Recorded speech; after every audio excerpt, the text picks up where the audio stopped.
ஹாய்ங்க எல்லாருக்கும் வணக்கம். இப்போ நம்ம என்ன பார்க்க போறோம் அப்படின்னு பார்த்தீங்கன்னா, பிரண்ட தொக்கு தாங்க.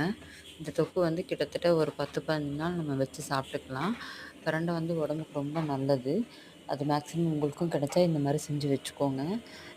நான் இது எப்படி செய்றதுன்னு நான் இப்போ உங்களுக்கு சொல்றேன். இப்போ நான் உங்களுக்கு வந்து பார்த்தீங்கன்னா, கொஞ்சம் பொருள் தாங்க இதுக்கு தேவை. நான் இன்னைக்கு இதில கருப்பு உளுந்து சேர்த்து பண்ணியிருக்கேன். நான் அப்படியே ஓரலா சொல்றேன். கருப்பு உளுந்து, மல்லி, அப்புறம் வந்து பார்த்தீங்கன்னா, வரமிளகா, மிளகு, சீரகம், கொஞ்சம் வெல்லம் எடுத்து வச்சிருக்கேன்.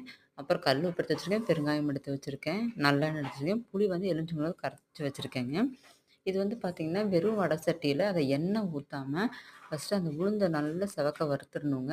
அதாவது கருப்பாகாம வறுக்கணும். அதுதான் இதில முக்கியமான விஷயம்.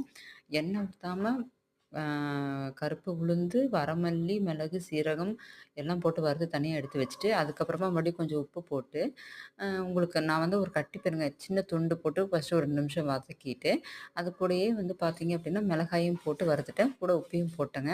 அத தனியா எடுத்து வச்சாச்சு.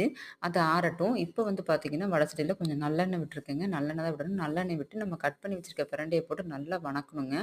கொஞ்சம் டைம் எடுக்கும் இதுக்கு. அந்த பிரண்டை வந்து கலர் மாரி நம்மளுக்கு நல்லா ஓரளவுக்கு வெந்து வரணும். வெந்து வந்ததுக்கப்புறம் நம்ம அரைச்சு வச்சிருக்கோம் இல்லைங்களா பொடி, அந்த பொடியில வந்து இந்த பிரண்டைய போட்டு ஃபர்ஸ்ட்டு ஒரு சுத்து சுத்திருங்க. அப்போ ஓரளவுக்கு திரி திரியா வரும். அப்புறம் கரைச்சு வச்சிருக்கும் புளி இருக்குங்களா, அந்த புளிய வச்சு கொஞ்சமா உங்களுக்கு தேவையான அளவு புளி தண்ணிய ஊத்தி ஊத்தி அத கொஞ்சம் ஒரு திக்கான பேஸ்ட் அளவுக்கு அரைச்சு எடுத்துக்கோங்க. எந்த அளவுக்கு நைஸா அரைக்க முடியுதோ அந்த அளவுக்கு நைஸா அரைச்சுக்கோங்க. ரொம்ப நைஸா அரைக்க முடியாது. ஏன்னா, அதில நார் இருக்குங்கிறதுனால கொஞ்சம் திரி திரியா தான் இருக்கும். அப்புறம் மறுபடியும் அதே வடச்சட்டியில எண்ணெய விட்டு, நல்லெண்ணெய் கொஞ்சம் தாராளமா விட்டுக்கோங்க.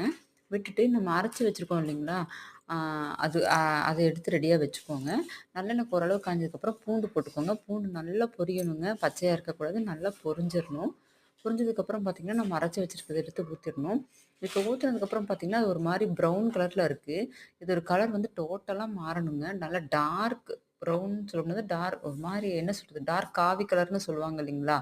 அந்த மாதிரி வரணுங்க. பிளாக்குக்கு முந்தின கலர்ன்ற மாரி. அந்த மாரி வந்து எண்ணெயெல்லாம் பிரிஞ்சு வரணும். அந்த ஸ்டேஜ்ல கொஞ்சம் வெல்லம் போட்டுக்கோங்க. வெல்லம் வந்து ரொம்ப போட்டுறாதீங்க. அளவா பார்த்து போட்டுக்கோங்க. இது வந்து பார்த்தீங்கன்னா, நான் செஞ்சு வச்சு ஒரு 3 மணி நேரம் கழிச்சு எடுத்த வீடியோங்க. பாருங்க பாத்திரத்துலலாம் எதுவுமே அடி பிடிக்கல. எண்ணெய் நல்லா பிரிஞ்சு வந்திருக்கு.